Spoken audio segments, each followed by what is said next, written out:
Doncs vinga, seguim ara sí, aquí al Conxorxats, aquest programa d'actualitat catalana, política, social, cultural, en fi, comentem una mica tot. Ara ho comentem amb Guillem Soler. Molt bona tarda, ens sents bé? Ho sento perfecte, molt bona tarda. Perfecte, com estem? Benvingut a Conxorxats. Moltes gràcies per la invitació. Hola, Guillem. Hola, Guillem. Què tal esteu? Bé. Hola a tots. Molt bé, i tu? Molt bé, molt bé. Escolta, Guillem, et definiríem com la persona que porta una mica la veu cantant, de fet, mai millor dit, de Buos. És així? Sí, senyor. Sí, senyor. Tota la vida ha sigut així. Tu ets el que manes, diguem? Per desgràcia, sí. Per desgràcia, per què?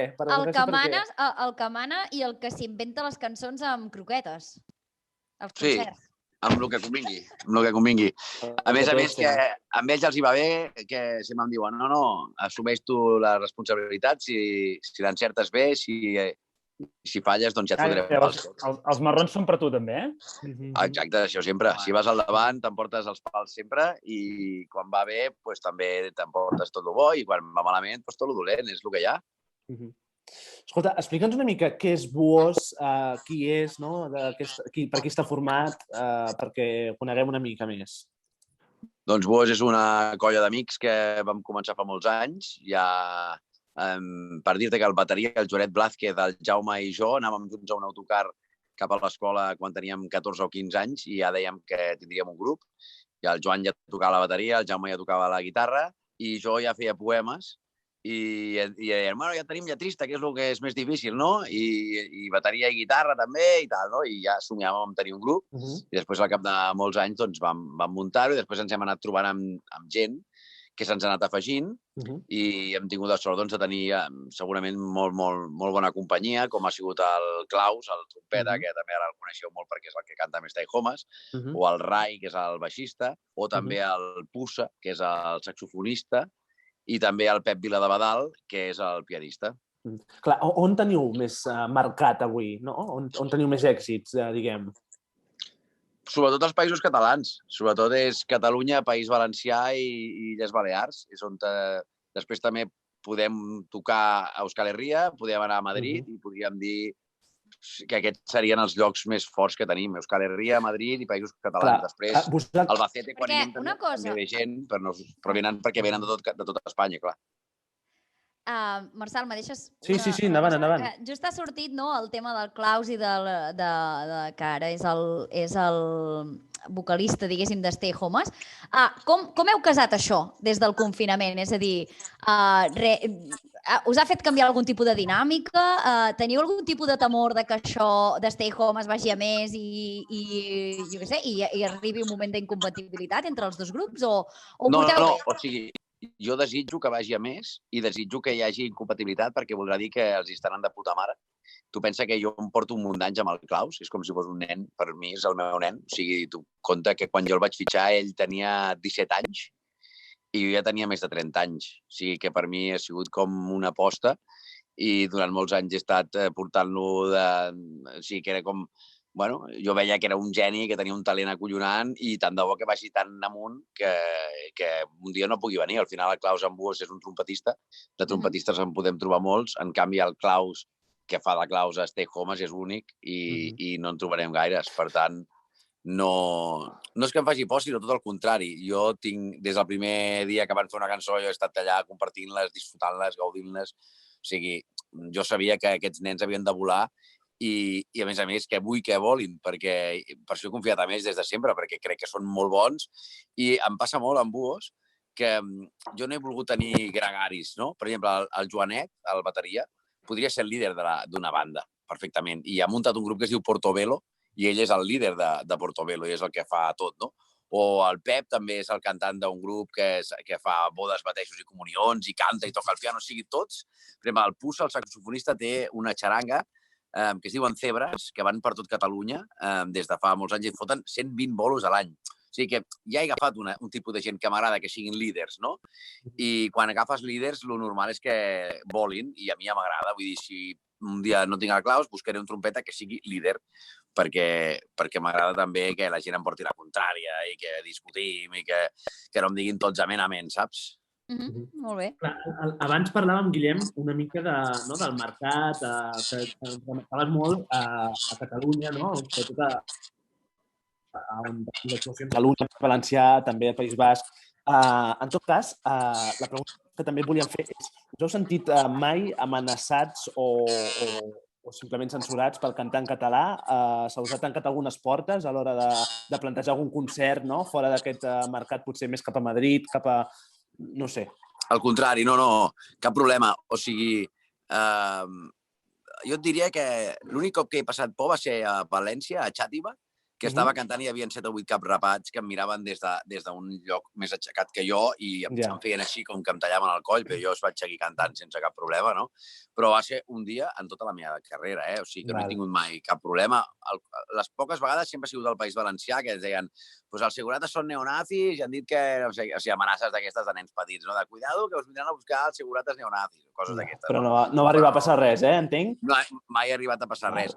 I el que jo trobo és que sempre hi ha el típic garrulo, que tant hi és a Vic com a Madrid, que és el tontaina que et diu si cantéssiu totes en català i us diguéssiu mussols, per què canteu en castellà?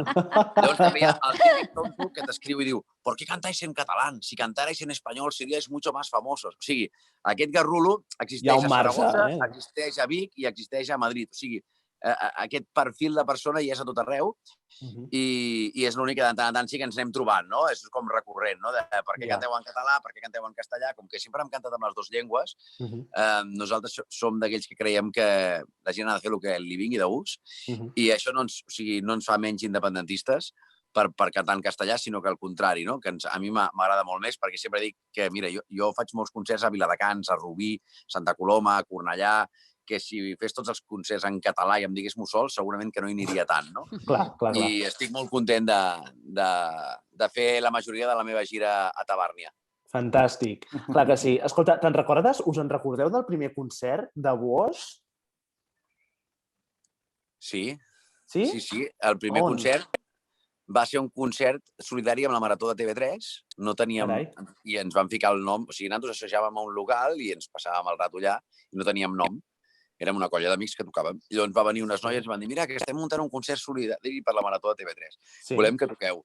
I diem, I com us fiquem al cartell? I vam dir, és que no tenim nom, saps? I un tio que estava allà va dir, poneros búhos, que siempre estáis despiertos por la noche. I aquell paio era un camell de Santa Coloma de Gramenet que va venir a viure a Calafell, no? Carai. I va dir, posa búhos. I per això ens diem búhos. Arriba a dir aquell paio una altra tonteria i hagués quedat de la tonteria que... I van dir, doncs posa. I va ser el primer dia que vam actuar en un concert solitari. I sempre més ho diem perquè amb la Marató de TV3 hi hem col·laborat 20 vegades i sempre els diem que ells ens van donar el nom. Molt bé. Escolta, això va passar també amb una de les meves gosses, Que ho sàpigues. Sí o no? Va arribar a casa... Era per estar-s'hi uns dies només d'acollida i una amiga de la meva germana va dir que es digui Índia. Doncs Índia. I aquí està, des de fa 6 anys. Sí.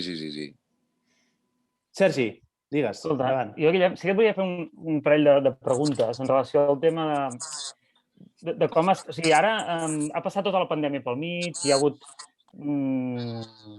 un peron absolut a molts nivells, però especialment el de la cultura ho ha patit moltíssim. I m'agradaria saber la teva opinió, és a dir, com ho veus i quins reptes té per tirar la cultura. I ara que acabem de constituir un nou govern, quins encàrrecs li faries al nou govern o a la nova consellera de Cultura, diguem?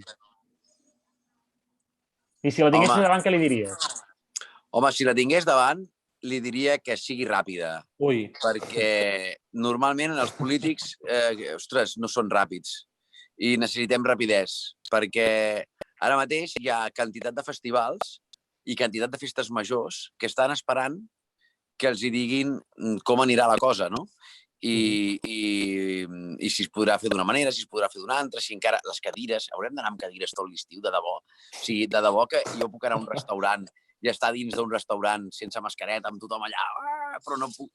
Vull dir, no puc anar a un concert a l'aire lliure amb mascareta, si convé, però hosti, estem amb aires lliures. Jo, per exemple, estic veient concerts que es fan en teatres, que actuo jo, on tothom s'aixeca i tothom s'aixeca i van amb mascareta, però tothom està de peu. I és un lloc tancat.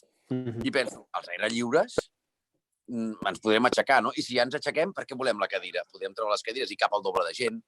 fa més xerinola. Per tant, hosti, tenen un bon repte, no? Jo el que voldria és que fossin flexibles, que fossin ràpids, que fossin àgils, que si la pandèmia ens dona l'oportunitat, legislem unes coses, diguem, mira, doncs ara, com que la pandèmia ens dona aquesta treva, doncs podrem fer-ho amb la gent de peu, amb aquest aforament, amb tal, que la pandèmia es posa més complicada, tornem una mica enrere, després tornem endavant. O sigui, agilitat, rapidesa en la presa de decisions, no que si ens adormim ara durant un mes, l'únic que podem aconseguir és que moltes festes majors, molts promotors dic, bueno, no ho monto perquè no és negoci, perquè vendre 1.500 cadires no és negoci. Si jo vull programar un concert gran, una cosa ben parida, i només puc ficar 1.500 o 3.000 persones amb cadires, diuen, però clar, 3.000 amb cadires és un pal, perquè el que seu l'últim no hi veu.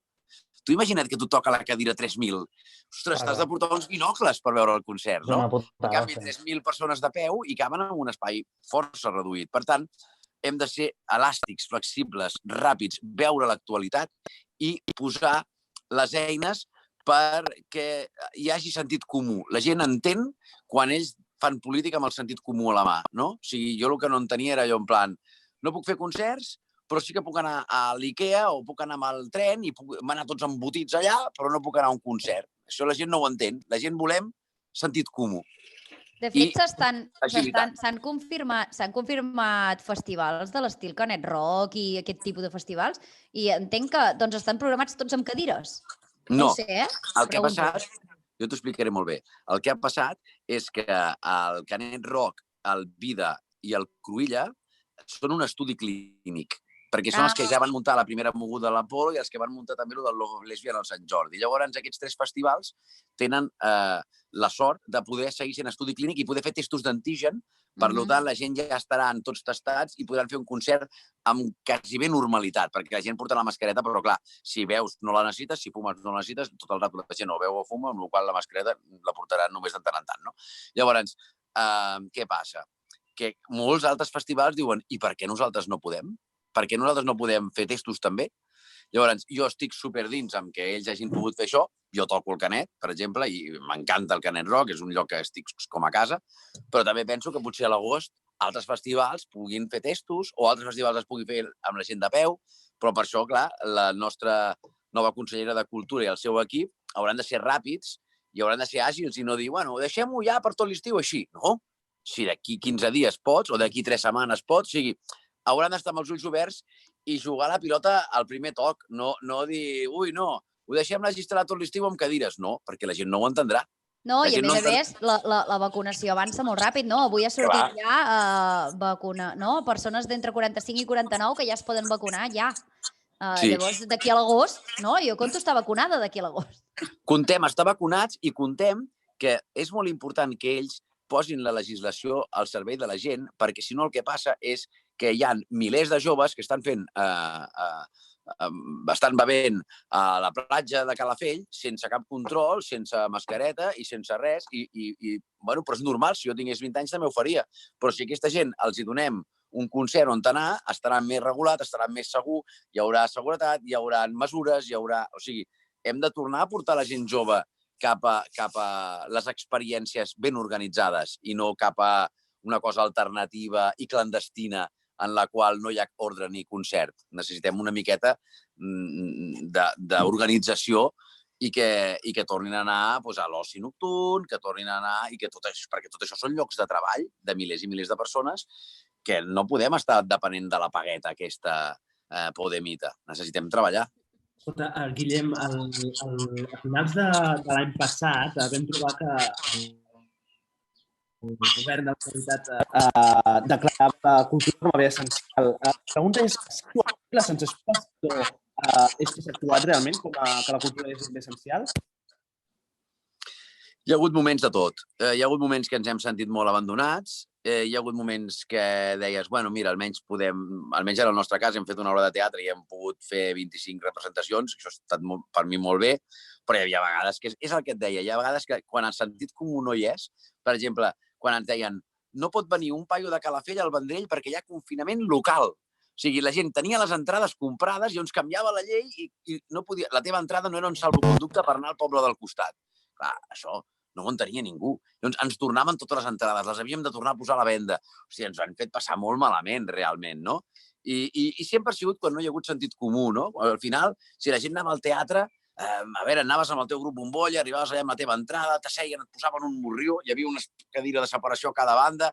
Quin risc hi havia en el teatre, no? O sigui, doncs hem hagut de suportar confinaments locals, confinaments comarcals, hem hagut de patir molt i, per tant, hi ha hagut dies que haguéssim agafat pel coll a la consellera i hi ha hagut dies que ens hem sentit molt a prop. I s'ha de dir que vam notar un canvi, tota la gent també, quan va entrar la Ponça, la segona, que com a mínim s'arromangava més i tenia més ganes de treballar, que ja és que jo crec que ja és el que hauria de ser sempre, no? Però que a ella se li va notar molt bona predisposició i un altre tarannà i una altra manera. I amb la d'abans va ser molt en plan, ui, ha vingut una pandèmia, aquí no es pot fer res, no? Jo crec que, bueno, també és trobar-s'hi, però crec que ens podien haver donat una miqueta més de marge, sí.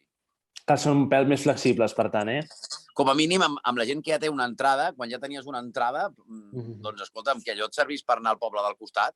Salconduït, el salconduït. Salconduït cultural, que en deien, no? Exacte, s'estava actuant molt de cara només a les ciutats, perquè els de Barcelona podien fer de tot, però un paio que viu a un poble de Lleida, si el seu poble no té cinema i no venen cap grup, si no puc... Viu més gent en un bloc de pisos de Bellvitge que amb tota la seva comarca, pobret. Aquí va faltar sentit comú, que és el que jo sempre li demano als polítics. No grans virgueries. Només demano que no feu el ridícul i que tingueu sentit comú. Sí, important aquests dos conceptes. Guillem Soler, gràcies per l'estoneta, per compartir aquí amb nosaltres. No sé d'on ens parles. Des d'on ens parles?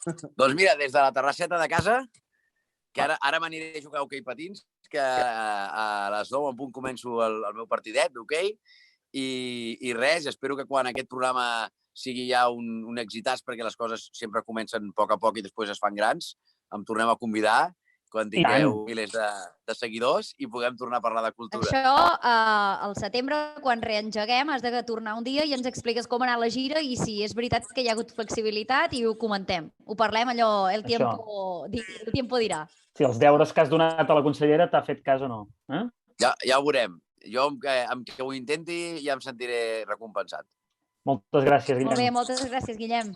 A reveure, gràcies a vosaltres. Adéu. Adéu.